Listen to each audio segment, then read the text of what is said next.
Hello and welcome to the 106th of a second photography podcast. I have not podcasted in a while. I think my last podcast episode was in late December 2021. We're now in April 2022, so effectively I've had a 3-month gap, and I think it was the right thing to do, having a 3-month gap. I wasn't really doing much photography wise, and now I've started up again. It seems like the right time to come back to photography podcasting. So this episode is all about what I've been doing and what's been coming up. And spoiler alert, I've not been doing much. For the vast majority of that 3 months, I've not been doing much, but a few things have happened. So globally, there's been a war, which is really sad to see and really shocking, still shocks me, and some horrible things are coming out of that area. And speaking of that area, Ukraine, I got Luminar Neo, and I've been waiting ages for Luminar Neo. I had Luminar AI, and it was okay. I didn't use it particularly much. It was nothing special. It was okay. I generally was taking snaps on my iPhone, and I was generally doing most of my edits on iOS, to be honest. Luminar AI, I thought was all right.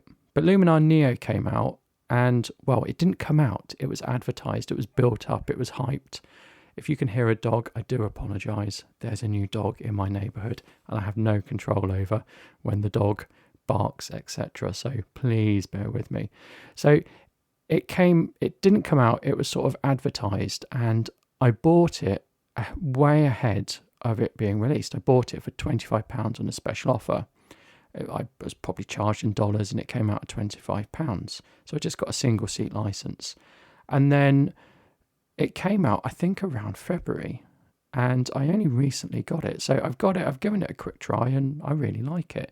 It is better than Luminar AI, definitely. It seems faster, it seems more stable, and it just seems more like Lightroom. And yes, it has some nice automated features, but I've not really delved too much into it, but I am planning to do a review of it. Something else I've been doing a lot is I've been using my iPhone 13 mini for the majority of my photos. So it's only really been family photos I've been doing, documenting things that the family do, going places.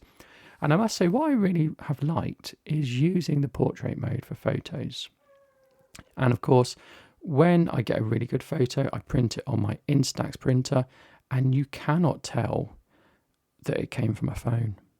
You know, that's partly because there's a loss of contrast, a sort of a film look to it. But yeah, you can't tell it came from a phone.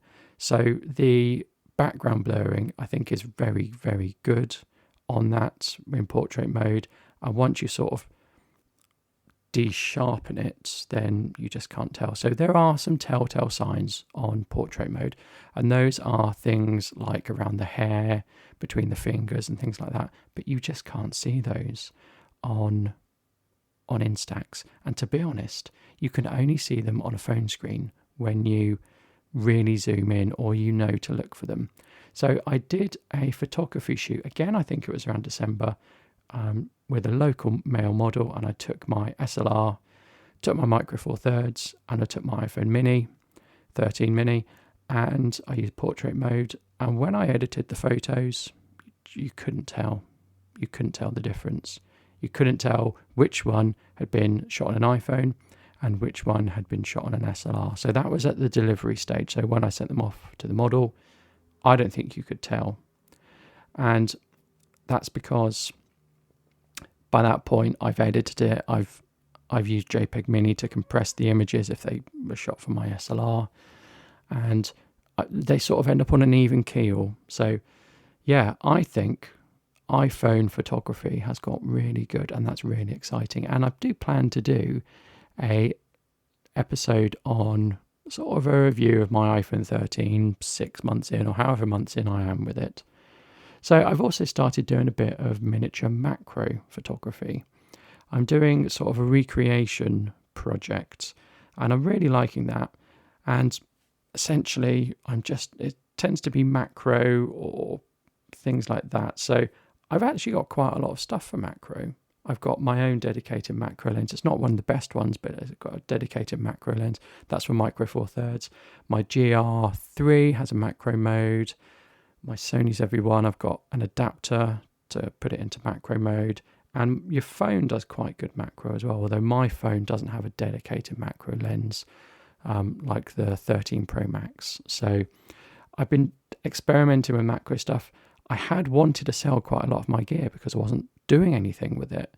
And actually, I never got around to it. I'm glad I didn't, because I would have sold the GR3, I would have sold the Micro Four Thirds body and probably the macro lens as well. And actually now I need them. So one thing about having lots of gear and hoarding it and keeping it is you never know when you're going to need it. And I have before sold things and then thought, I need that. And that's really annoying and really frustrating. And of course, if you went and bought the same thing again, you've lost a substantial amount of money from buying it new, selling it and buying it again. And I've also been using Satellite 3D a lot, which is 3D studio modeling software for getting your lights correct. And I've been using something called Cine Tracer. So I have been busy. I've started to get more back into photography because things are starting to open up. I'm feeling more confident about going out there and doing more in the wider world and not shying away from people as much as I was before. So that's my update, and there are going to be some new episodes coming out soon. Thank you. Goodbye.